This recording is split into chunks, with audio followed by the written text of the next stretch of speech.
Part 1 లో మనము కుప్పం నుంచి కదిరికి అయితే ట్రావెల్ అయితే చేసినాం కదా. ఇప్పుడు కదిరి నుంచి హైదరాబాద్కి అయితే ట్రావెల్ అయితే చేద్దాము పార్ట్ 2 లో. Hi viewers, this friend, welcome back our YouTube channel.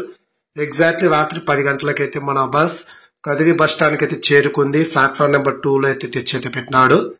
ఇక్కడ నుంచి వయా ఎలా వెళ్తుందంటే బస్సు అనంతపురం, కర్నూలు, జడ్చర్ల మీదుగా హైదరాబాద్ ఎంజీబీఎస్ కి అయితే చేరుకుంటుంది. ఏమంటే ఈ వ్లాగ్ మొత్తం కూడా చూపించలేకపోతాను. జడ్చర్ల కానీ కర్నూలు మాక్సిమం చూపించడానికి అయితే ట్రై అయితే చేస్తాను. ఎందుకంటే అర్ధరాత్రి 2:30కి ఎప్పుడు చేరుకునేది.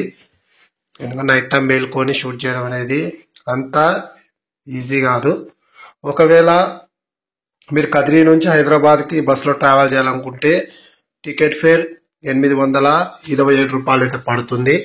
ఎందుకో గానీ కదిరి నుంచి హైదరాబాద్కి ఈ బస్కి అయితే రిజర్వేషన్ సౌకర్యం అయితే కల్పించలేదు. మీరు ఆన్లైన్లో ఈ బస్సులో టికెట్ బుక్ చేసుకోవాలంటే కుదరదు. మనకు చాలా బస్సెస్ అయితే అవైలబుల్ ఉన్నాయి, వేరే డిపో బస్సెస్. కుప్పం డిపో బస్కి అయితే కదిరి నుంచి హైదరాబాద్కి అయితే రిజర్వేషన్ సౌకర్యం అయితే లేదు. ఒకవేళ సీట్స్ అవైలబుల్ గా ఉంటే మీరు డైరెక్ట్ గా వెళ్ళి టికెట్ తీసుకుని హైదరాబాద్ వరకు అయితే ట్రావెల్ అయితే చేయొచ్చు. కానీ నా సజెషన్ ఏమంటే, ఒకవేళ మీరు ముందుగా ట్రావెల్ చేసే ఉద్దేశం ఉంటే, అంటే కదిరి నుంచి హైదరాబాద్ కి ట్రావెల్ చేయాలనుకుంటే, లేదా ఇతర ఏ దూర ప్రాంతాలకైనా సరే ట్రావెల్ చేయాలనుకున్న వాళ్ళు ఖచ్చితంగా 2 days ముందు బుక్ చేసుకోవడానికి ట్రై చేయండి. ఎందుకంటే మాక్సిమం మీరు వెళ్తారో లేదో అప్పుడే మీకు అర్థమవుతుంది కదా. కాబట్టి లాంగ్ జర్నీ చేసే వాళ్ళు సీజన్ అయినా అన్ సీజన్ అయినా సరే ఖచ్చితంగా రిజర్వేషన్ చేసుకోవడానికే ప్రిఫర్ చేయండి. ఖచ్చితంగా రిజర్వేషన్ చేసుకునే బయలుదేరండి. ఒక 10-20 రూపాయలు మనకు ఛార్జెస్ అయితే ఎక్కువ ఉంటాయి. అది ఏపీఎస్ఆర్టీసీ అఫీషియల్ కౌంటర్కి వెళ్ళి టికెట్ బుక్ చేసుకుంటే. ఒకవేళ మీరు అబీ బస్ లో కానీ, రెడ్ బస్ లో కానీ, పేటిఎం లో కానీ ఇలాంటి థర్డ్ పార్టీ యాప్ లో మీరు టికెట్స్ బుక్ చేసుకుంటే మనకు నియర్లీ 50 నుంచి 60 రూపాయలు ఎక్కువ పడే అవకాశం ఉంటుంది కొన్ని జర్నీస్ కి. ఎగ్జాంపుల్, నేను కర్నూలు నుంచి విశాఖపట్నం ట్రావెల్ చేసినప్పుడు నాకు 1354 రూపాయలు పడింది. అదే అఫీషియల్ వెబ్సైట్ లో బుక్ చేసుకుంటే నియర్లీ 90 రూపాయలు అయితే సేవ్ అయితే అయ్యేది. ఏమంటే మన బ్యాడ్ లక్. ప్రెజెంట్ అయితే మనం అనంతపురం బస్ స్టాండ్ కి అయితే చేరుకున్నాము. రాత్రి 11:30 చేరుకోవాల్సిన బస్సు ఆన్ టైం కే, అంటే ఎగ్జాక్ట్లీ టైం కి అయితే దింపింది. నియర్లీ మనకు ఒక 40 మినిట్స్ భద్రపల్లిలో డిలే అయింది కదా. అనంతపురం వచ్చేలోపు టోటల్ గా అయితే కవర్ చేయడం అయితే జరిగింది. బస్ ఎక్కడా కూడా డిలే అయితే లేదు. అనంతపురం నుంచి లాంగ్ డిస్టెన్స్ బస్సు ఒకటి ఉంది, చెప్పగలరా? తెలిస్తే కింద కామెంట్ సెక్షన్ లో తెలియజేయగలను. అనంతపురం నుంచి టాప్ 1 లాంగ్ డిస్టెన్స్ బస్ ఏదైనా ఉంటే ఖచ్చితంగా కామెంట్ సెక్షన్ లో చేయగలరని ఆశిస్తున్నాను. ఎందుకంటే నెక్స్ట్ ఆ బస్ వ్లాగ్ అయితే చేయబోతున్నాను, అందుకే మీకు ఈ క్వశ్చన్ అయితే వేస్తున్నాను. ఇక్కడ మనకు సరుకులు ఎక్కించే పని అయితే పడింది. బస్సు నియర్లీ ఇప్పటికి 20 నిమిషాలు అయింది ఆగబట్టి. మరి కదులుతుందో లేదో చూడాలి. ఎగ్జాక్ట్లీ 25 నిమిషాల బ్రేక్ తర్వాత, అంటే 11:55 మన బస్ అనంతపురం నుంచి అయితే బయలుదేరుతుంది. ఇంకా నెక్స్ట్ స్టాప్ మన బస్ కి ఎక్కడ అంటే కర్నూలులోనే ఉంటుంది. గుత్తిలో కూడా బస్ కి అయితే స్టాప్ అయితే లేదు. డైరెక్ట్ గా అంటే గుత్తి బైపాస్ మీద అయితే వెళ్తుందని అన్నారు. ఒకవేళ ప్యాసింజర్స్ ఉంటే గుత్తి బస్ స్టాండ్ కి అయితే వెళ్లాల్సి అయితే ఉంటుంది. ఇక్కడ నుంచి ఒక 146 కిలోమీటర్స్ అనుకుంటా కర్నూలుకి. కర్నూలు నుంచి ఇంకా నాన్ స్టాప్ గా 220 కిలోమీటర్లు అయితే ట్రావెల్ చేయాల్సి ఉంటుంది. మధ్యలో టీ బ్రేక్ కి జడ్చర్ల ఆపుతాడు బస్ స్టాండ్ లో, మనం టీ తాగొచ్చు. ఫ్రెష్ అప్ కావడానికి ఒక బెస్ట్ పాయింట్ గా చెప్పుకోవచ్చు. ఇప్పటికే నేను బాగా టైర్డ్ అయిపోయినాను. 3 days అయింది వరుస పెట్టి ట్రావెల్ చేయబట్టి. లేకుంటే వ్లాగ్ కంటిన్యూగా షూట్ చేసుకుంటూ వెళ్ళేవాడిని. హైవే కూడా మీకు చూపించేవాడిని ఫ్రంట్ వ్యూ. ప్రజెంట్ అయితే డ్రైవర్స్ మనకు అంత సపోర్టింగ్ గా లేరు. అక్కడ వెళ్ళి షూట్ చేద్దామంటే వెనక్కి కూర్చోపో, సీట్లో వెళ్ళి కూర్చో, ఇక్కడేం పని అంటున్నారు. ఓకే, ఇంకా డ్రైవర్ సపోర్ట్ లేకుండా మనము క్యాబిన్ వ్యూ అయితే చూపించడం ఇంపాసిబుల్. అనంతపురం రాయలసీమలోనే అతిపెద్ద జిల్లా. కర్నూలు, కడప, చిత్తూరు, అనంతపురమే చాలా పెద్ద. ఇంకోటి, అనంతపురం నుంచి బెంగళూరుకి అయితే number of private operators buses అయితే ఉంటాయి. చాలా బాగుంటాయి జర్నీస్ కూడా. మార్నింగ్ అంటే మన ఏపీఎస్ఆర్టీసీ అలా కేఎస్ఆర్టీసీ బస్సెస్ తో పాటు ప్రైవేట్ బస్సెస్ కూడా మనకైతే ఎక్కువగా అవైలబుల్ గా ఉంటాయి. బస్ స్టాండ్ ఓకే, అనంతపురం బయటకైతే వచ్చేస్తున్నాము, సిటీ అవుట్ సైడ్. అనంతపురం నుంచి కర్నూలుకి ఎంత టికెట్? మనము ఎక్స్ప్రెస్ లో ట్రావెల్ చేయాలనుకుంటే 210 రూపాయలు.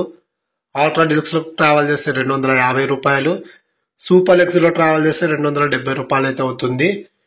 మళ్ళీ అక్కడ నుంచి కర్నూలు నుంచి హైదరాబాద్ అంటే మనకు ఓవరాల్ గా 670 రూపాయలు అయితే టికెట్ ఫేర్ అయితే పడుతుంది అనంతపురం నుంచి హైదరాబాద్ కి. ఒకవేళ రిజర్వేషన్ చేసుకుంటే 690 రూపాయలు అయితే అవుతుంది. మీరు అబీ బస్ లాంటి థర్డ్ పార్టీ బస్ లో బుక్ చేసుకుంటే 730 రూపాయలు అయితే అవుతుంది. ఎగ్జాక్ట్లీ 2:18 మనం కర్నూలు బస్ స్టాండ్ లోకి అయితే ఎంట్రీ అయితే ఇస్తున్నాము. 2:20 చేరుకోవాల్సిన బస్సు ఆన్ టైం కి అయితే బస్ స్టాండ్ లోపలికి అయితే వెళ్తుంది. ఒక టెన్షన్ అయితే తగ్గింది, ఎందుకంటే బస్సు నేను నియర్లీ ఒక 1 అవర్ అయితే డిలే అవుతుంది అని భయపడ్డాను. కానీ డ్రైవర్ ఎక్కడా కూడా నెగ్లెక్ట్ గా అయితే స్లోగా నడపడం లేదు, చాలా కేర్ గా నడుపుతున్నాడు. అలాగే ర్యాష్ డ్రైవింగ్ లేదు. కానీ 75-80 కంటిన్యూగా ట్రావెల్ చేయడం వల్ల మనమైతే కొంచెం ఈ మనకు డిలే అయిన నిమిషాలు మొత్తం అయితే కవర్ అయితే చేయడం జరిగింది. బస్ స్టాండ్ ప్లాట్ఫామ్ మీద కాదు, అక్కడికైతే వెళ్తుంది. ఎందుకంటే లగేజ్ కొన్ని దింపేటి ఉన్నాయి, అవి దింపేసి ఏమన్నా లగేజ్ ఉంటే ఎక్కించుకొని రిటర్న్ గా హైదరాబాద్ కి అయితే వెళ్ళొచ్చు మనము. అన్ని బస్సెస్ కి పార్సిల్ అక్కడే మనకు ఆపేది బస్సెస్. బస్ స్టాండ్ యొక్క ఫ్రంట్ వ్యూ చూడండి. మన బస్సు పార్సిల్స్ దింపే వర్క్ లో బిజీగా ఉంది. ఇప్పటికే టైం 20 మినిట్స్ అయితే డిలేగా అయితే బస్ అయితే నడుస్తూ ఉంది. ఓకే, మనమైతే ఇంకా నిద్రపోయిన బస్ ఎప్పుడు కదిలో తెలుసు.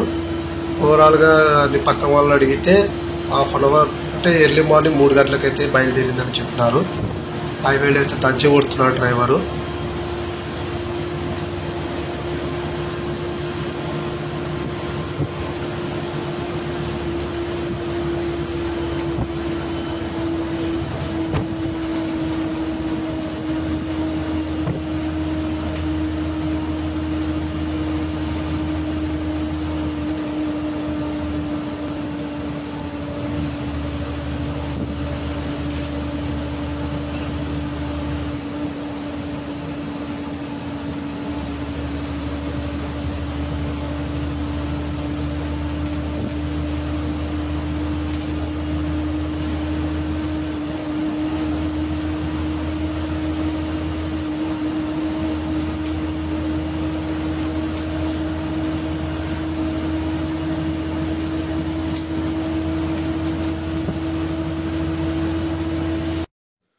ప్రజెంట్ అయితే మనము శంషాబాద్ నియర్ బై అయితే ఉన్నాము. ఔటర్ రింగ్ రోడ్ అయితే దాటేసినాము. జస్ట్ గా పనుకొల్లేలోపు ఔటర్ రింగ్ రోడ్ అయితే వచ్చేసింది. ఓకే, ఎగ్జాక్ట్లీ ఉదయం 6:30 చేరుకోవాల్సిన బస్సు ఆన్ టైం కి అంటే 6:30 అయితే హైదరాబాద్ కి అయితే చేరుకుంది. నేను పండుకున్నా కాబట్టి ఆ రంగాన్ని అయితే ఏం చూపించలేకపోయాను. తర్వాత ఓవరాల్ గా ఈ బస్ లో జర్నీ ఎక్స్ట్రాడినరీగా అయితే ఉంది.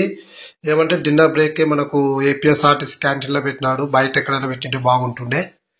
తర్వాత ఛార్జింగ్ పాయింట్స్ ఎక్స్ట్రాడినరీగా అయితే పనిచేస్తుంది. టీవీ ఆల్సో మంచి మంచి మూవీస్ పెడితే ఇంకా మనకైతే ట్రావెల్ బాగా ఎంజాయ్ చేస్తూ వెళ్ళొచ్చు. ఓవరాల్ గా జర్నీ ఎక్స్పీరియన్స్ అయితే చాలా బాగుంది. ఈ బస్ లో ట్రావెల్ చేయాలనుకునే వాళ్ళకి ఇది ఒక బెస్ట్ ఆప్షన్ గా కూడా చెప్పుకోవచ్చు. వీడియో వస్తే ఖచ్చితంగా లైక్ అయితే చేయండి. Thanks for watching my video.